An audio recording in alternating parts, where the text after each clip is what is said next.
Hi friends, കല്ലൂസ് വേഡിലേക്ക് എല്ലാവർക്കും സ്വാഗതം. നമ്മൾ ഇന്ന് ചെയ്യാൻ പോകുന്നത് സോയ ഫ്രൈ ആണ്. അതിന് ആവശ്യമായ സാധനങ്ങൾ എന്തൊക്കെയാണെന്ന് നോക്കാം. 2 കവർ സോയ എടുത്തിട്ടുണ്ട്. മീഡിയം സൈസ് 2 തക്കാളി, 2 കുഞ്ഞ് സവാള, 1 പീസ് ഇഞ്ചി, 2 അല്ലി വെളുത്തുള്ളി, 2 പച്ചമുളക്,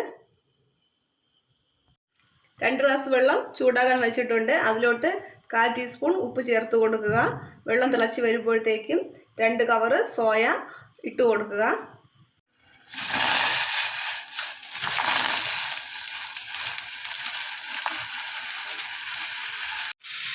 അര മിനിറ്റ് ഇതുപോലെ വേവിച്ചെടുക്കുക.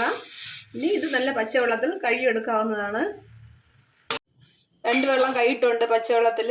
ഇനി നല്ലപോലെ പിഴിഞ്ഞെടുക്കുക.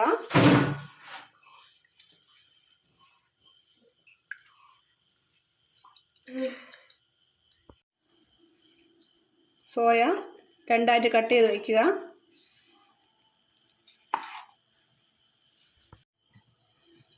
ചട്ടിയിലുണ്ട് 2 ടേബിൾ സ്പൂൺ എണ്ണ ഒഴിച്ച് കൊടുക്കുക. അതിലോട്ട് ഇഞ്ചിയും വെളുത്തുള്ളിയും കൂടി പേസ്റ്റാക്കി വെച്ചിട്ടുണ്ട്, അത് ചേർത്ത് കൊടുക്കുക.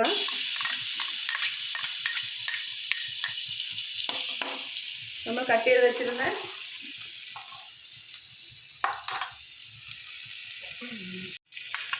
പച്ചമുളക് ഇട്ട് കൊടുക്കുക. ചെറിയ രീതിക്കൊന്ന് മൂത്ത് വരുമ്പോഴത്തേക്കും സോയ ഇട്ട് കൊടുക്കാവുന്നതാണ്. സോയ ഇട്ട് കൊടുക്കാം.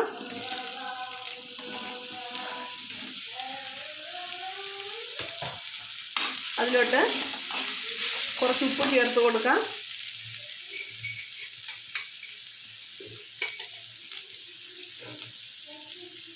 ആവശ്യത്തിന് ഉപ്പ് ചേർത്ത് കൊടുക്കുക.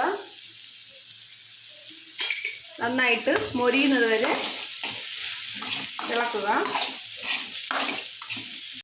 സോയ ബ്രൗൺ കളർ ആകുമ്പോഴത്തേക്കും ഉള്ളി നമ്മൾ കുഞ്ഞു പീസായിട്ട് അരിഞ്ഞ് വെച്ചിട്ടുണ്ട്, അതിലോട്ട് ഇട്ട് കൊടുക്കാം.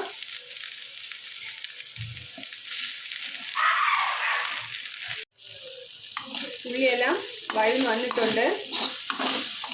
ഇതിലോട്ട് 3/4 ടീസ്പൂൺ മുളക് പൊടി,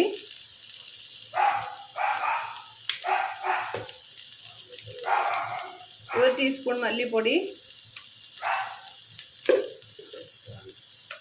1/4 ടീസ്പൂൺ മഞ്ഞൾപ്പൊടി, 1 ടീസ്പൂൺ ഗരം മസാല,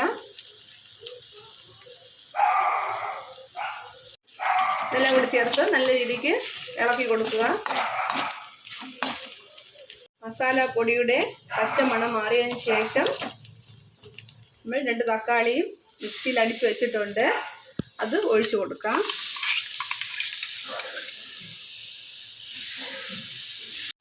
നന്നായി ഇളക്കി യോജിപ്പിച്ച് 2 മിനിറ്റ് അടച്ചു വെച്ച് വേവിക്കാവുന്നതാണ്. അടപ്പ് തുറന്ന് വെച്ച് അല്പസമയം വഴറ്റി കൊടുക്കുക. അതിൻ്റെ ഈർപ്പമെല്ലാം ഇപ്പോൾ മാറി നല്ല ഡ്രൈ ആയി വരുന്നതായിരിക്കും. നമ്മുടെ സോയ ചങ്ക് ഫ്രൈ റെഡി ആയിട്ടുണ്ട്. വളരെ ടേസ്റ്റായിട്ട് കഴിക്കാവുന്ന ഒരു ഐറ്റമാണ്. ചപ്പാത്തിയുടെ കൂടെയോ പൊറോട്ടയുടെ കൂടെയോ ദോശയുടെ കൂടെയോ ഉപയോഗിക്കാവുന്ന നല്ല ടേസ്റ്റുള്ള ഒരു കറിയാണ്, ഒരു ഫ്രൈ ആണ്.